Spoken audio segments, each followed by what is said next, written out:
এই যে অজ্ঞান, মোহ, অন্ধকার,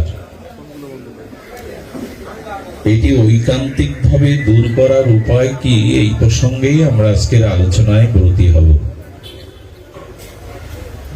আমাদের জীবনে অজ্ঞান, মোহ হেতু বা মোহকৃত যে অন্ধকার, বন্ধন, এটি মুক্তির উপায় ভাগবতজি কি বলেছেন আমাদের। সুধীজন, এই যে মোহকৃত অজ্ঞান এবং অন্ধকার, যেটি জন্ম মৃত্যু চক্র বন্ধনের কারণ, এর মুক্তির যতগুলি ভাগবত পন্থা আছে, জ্ঞান, কর্ম, যোগ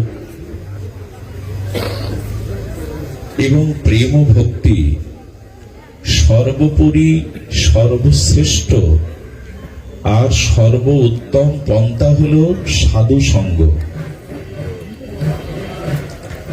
জীবের মোহবন্ধন, মোহমুক্তি, মোহকৃত অন্ধকার, এটি দূর করবার একমাত্র উপায়, শ্রেষ্ঠ উপায় সাধু সঙ্গ।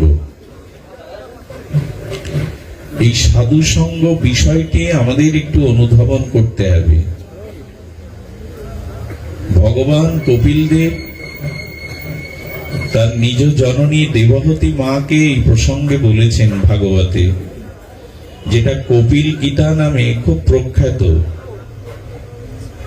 ভগবান কপিল দেব তার মাকে, তার মায়ের প্রশ্ন ছিল, অনন্ত জন্ম মৃত্যু চক্রে এখনো পিপাসা যায়নি, আমার ইন্দ্রিয়ের ভোগবাসনা এখনো যায়নি, এই জন্ম মৃত্যু অভিশাপ চক্র আবর্তন থেকে কি করে আমি প্রেম ভক্তি লাভ করব, স্বরূপে ফিরে যাব, তুমি আমাকে তাই বলো।